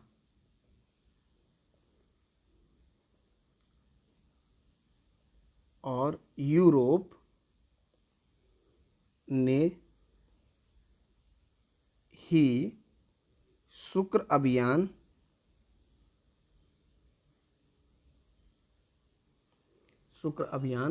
सफलतापूर्वक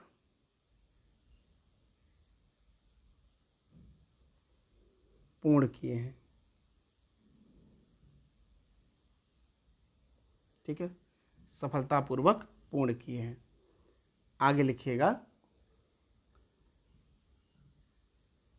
नोट करके आप एक चीज़ लिख लीजिएगा।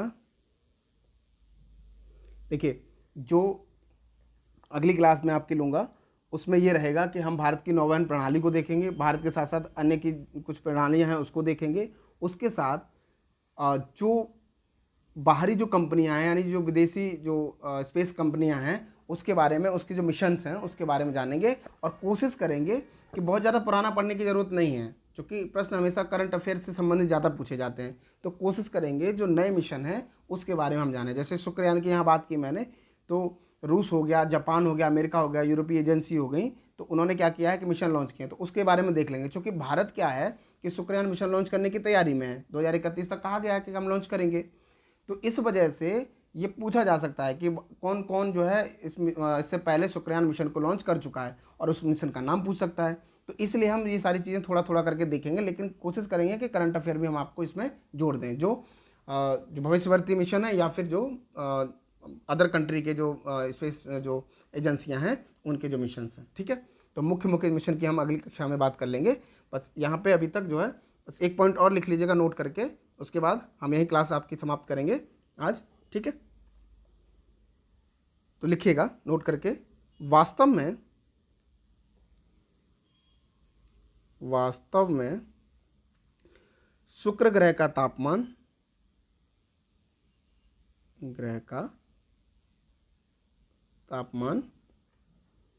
सौर मंडल के सभी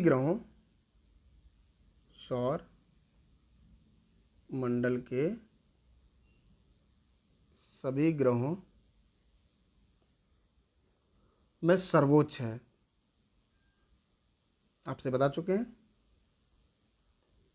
सबसे गर्म कौन सा ग्रह है, तो यही शुक्र है। ठीक है, तो सर्वोच्च है क्योंकि इसके वायुमंडल में, ये हम जान चुके हैं, तो लिखिएगा सर्वोच्च है क्योंकि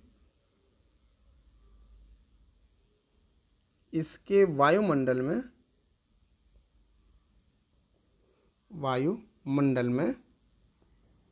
कौन सी गैस पाई जाती है सर्वाधिक, तो लिखिएगा वायुमंडल में सर्वाधिक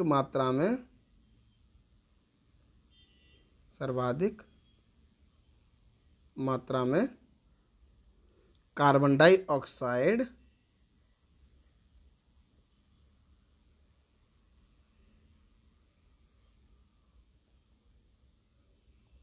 कार्बन डाइऑक्साइड मिलती है। ठीक है, तो आज हमने थोड़ा मोड़ा मोटा मोटा हमने जो लॉन्ची व्हीकल के बारे में थोड़ा सा समझाया है, लेकिन पहले मैं आप क्लास एक पूरी कर चुका हूँ, तो इसलिए मैंने वो डीप में नहीं गया हूँ वहाँ पे। लेकिन उसके बाद हमने मिशंस के बारे में देखा, जो भारत के इंडिया के जो मिशन थे। ठीक है, यानी हमने चंद्रयान के बारे में समझा, हमने मंगलयान के बारे में समझा, हमने शुक्रयान बारे के उसमें देखा, आदित्य के बारे में देखा जो सूर्य मिशन है आपका। ठीक है, तो यहाँ तक हम बात कर चुके हैं आपसे। अब एक क्लास में और आपकी इसमें स्पेस में लूँगा, उसमें कोशिश करूँगा कि वो पूरा कंप्लीट कर दूँ, जिसमें नेविगेशन सिस्टम वाली जो प्रणाली है भारत की उसके बारे में समझेंगे, जैसे वैश्विक नौवहन प्रणाली क्या है, क्षेत्रीय नौवहन प्रणाली क्या है। ठीक है, और भारत 2 प्रकार की प्रणाली का प्रयोग करता है, जैसे आपने सुना होगा, एक तो आपकी जो नाविक है। ठीक है, आपने नाविक सुनी होगी, और दूसरा आपने गगन सुना होगा।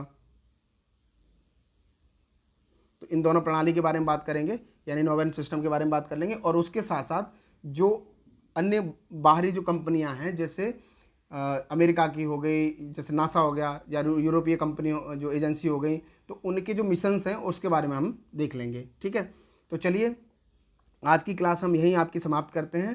ठीक है, अच्छे से नोट कर लीजिएगा, अपना जो नोट्स आपका जो बन रहा है उसी में आप अच्छे से नोट कर लीजिएगा। ठीक है, आशा करता हूँ कि आप अच्छे से नोट्स बना लेंगे।